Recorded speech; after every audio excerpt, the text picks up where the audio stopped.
Hey everyone, and welcome back. Before we begin tonight's story, I need you to do three things for me. Number one, make sure you like the video right now. Number two, if you're brand new here, subscribe to the channel. And number three, be sure to comment down below where and what time you're listening to this at. By doing these three things, you are supporting the channel. Now, let's get into tonight's story. For music or arts and crafts, my hometown had not very much to offer. This changed when an old, frail-looking, white-bearded man moved there. He was a talented musician who played every musical instrument on the planet to perfection. It didn't matter whether it was strings, winds, or percussions.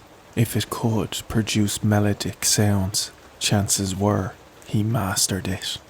His name was Arthur Skinner, and of course, everyone called him Art for short, and for obvious reasons. He was a talented musician and an artisan as well.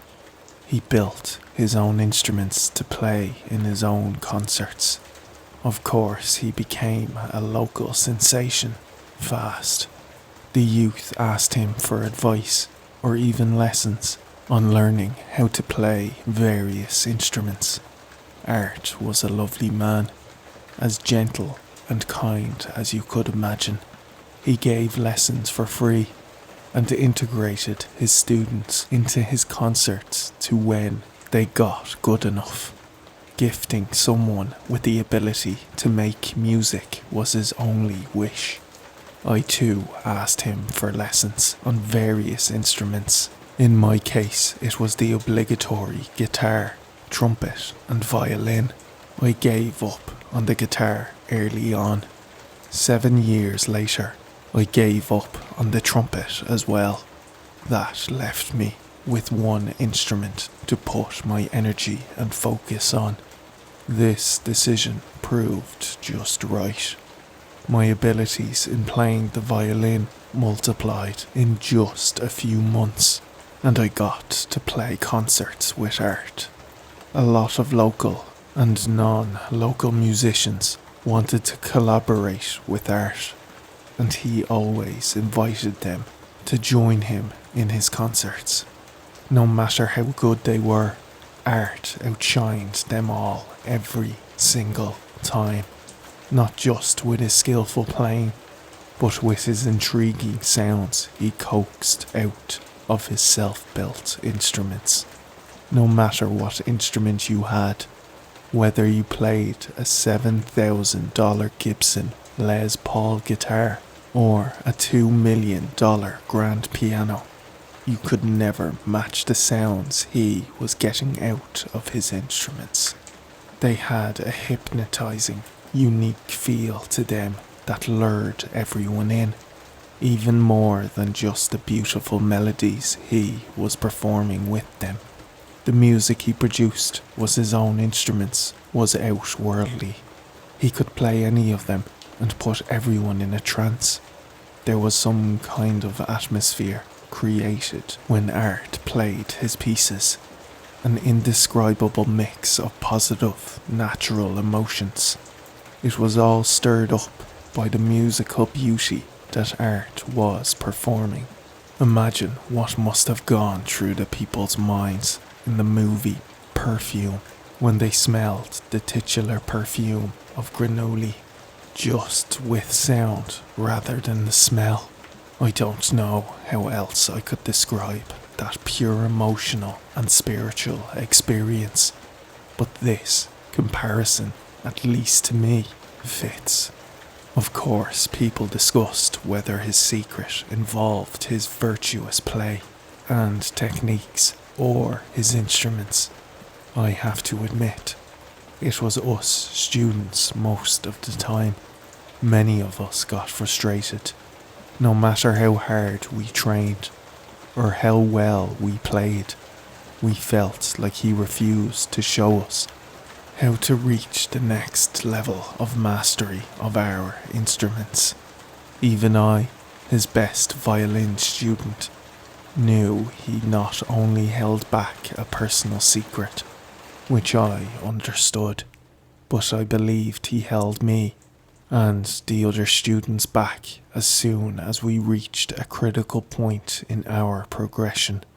Art just refused to teach us anything other than techniques, theory, and sight reading. One time, I asked him about how I could build my very own violin to produce the same hypnotizing music. He just ignored my question and continued his lesson. I never asked again. My relationship with art profited from this decision. Although he never had a bad day, a foul mood, or was angry, I sensed our lessons became much less stringent. He seemed to enjoy teaching and performing with me more than the others. I guess this was his way of expressing his appreciation, especially for me not getting on his nerves any further. He became a surrogate grandpa to me, and since Art had no family of his own, he took on that role just as he took on teaching us. Over time, Art became a known Da Vinci of music because of his sheer endless musical talents and abilities. His concerts became the most exclusive in the land. Every musician sought lessons from him, but Art stuck to the students that came to him first, meaning us pestering small town kids. But Art did not get younger. His slim body got more and more skinny, and his usual steady hands started shaking. Everyone could see that Arthur Skinner would not get much older anymore, considering the ever-shrinking time span we had to learn from him. We tried to get as many lessons as possible, and appeal to his standards as much as we could. Secretly, a lot of us hoped we might inherit one of his famed legendary instruments. If we just could impress him enough. We even saved up on money to have the chance of buying at least one of them if his possessions would get auctioned after his death.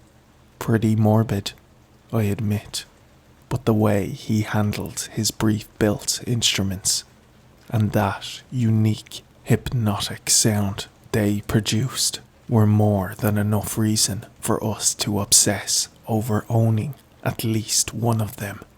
Back then, if I had the choice of owning either a real $40 million Stradivarius or Art Skinner's concert violin, I would have taken Art's violin any day. And so, 2 more years passed. Arthur Skinner died of old age, peacefully in his sleep. People at once looked for his instruments. It didn't even matter if it was by legal means or not. As his favourite and best violin student, the others came to me, but even I had not the slightest idea where he stored them.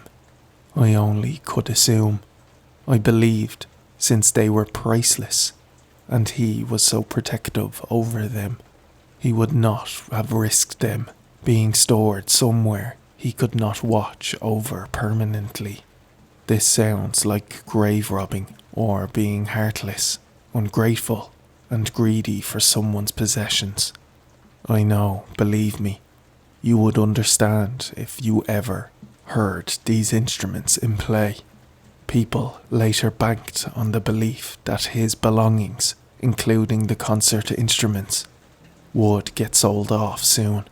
However, a mere day after his passing, his house was suddenly closed off by authorities, and the property was swarmed with police.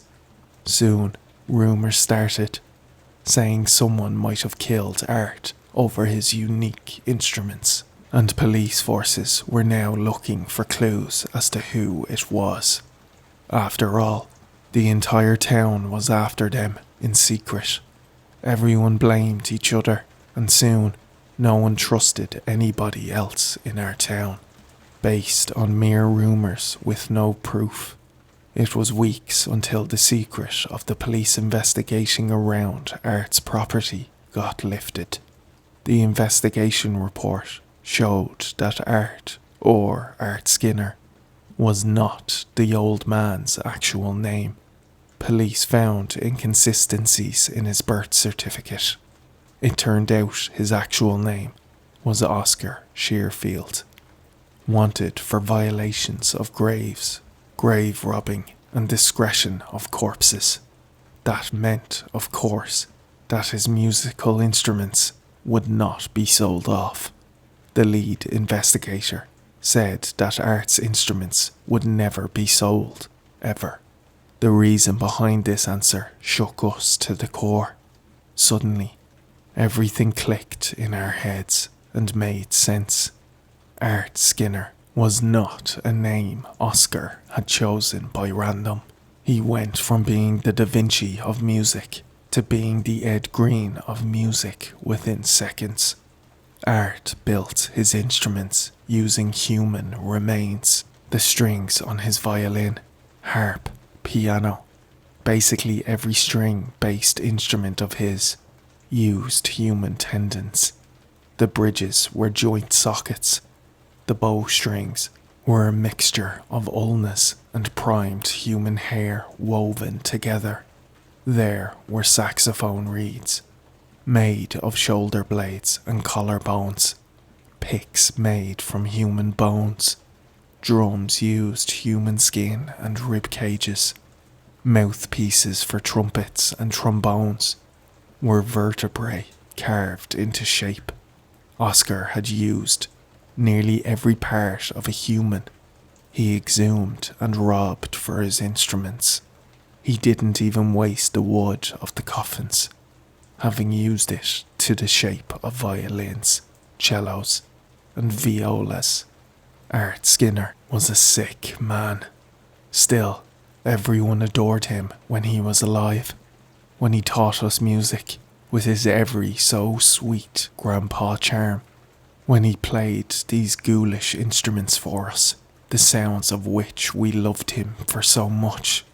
After the news broke, everyone turned their backs on Art. At once, none of our admiration for him and his music was ever real. I knew something was off all along. I never been to one of his concerts.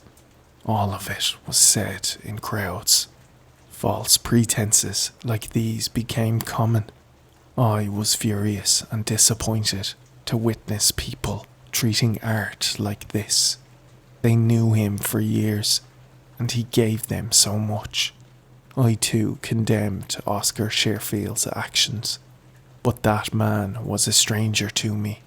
That is why I still remember him as Art, not Oscar, no matter what his actual name was, or who he was before he moved to our town. Everyone knew him as Art Skinner, a lovely, wholesome virtuoso on a plethora of instruments, a teacher, kindness personified, a lovely old man who introduced our entire town and an entire generation to the beauty of classical music. This is everything I am going to remember from him, especially because no one else will. I moved away after the events surrounding Art. I still remember his lessons though, and practice daily.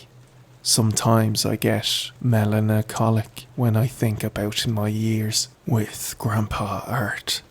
When that happens, I put away my instrument and pick up the present I got from Art at my last violin lesson.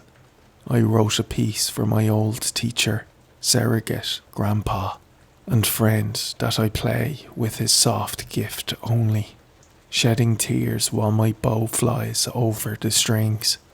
I listen to his hypnotic sound my gift produces. It now has these chilling, ominous undertones, vibrating through my entire body and mind, adding up to a new feeling and atmosphere. Chilling, yet soothing. Horrifying, yet horrifyingly beautiful. I play it to the best of my abilities, still trying to one day match Art's mastery of it. There still is a long road ahead, but my progress is fast and steady. I will match Art Skinner one day. I will surpass my old teacher. I never forgot a single lesson he taught me. I especially took to heart how to take good care of my gear. Playing on my gift wears it down, and it will need maintenance too. Soon, I will have to restring it, and thanks to the lead investigator's remarks back then, I now know just the right place to go for picking up new strings.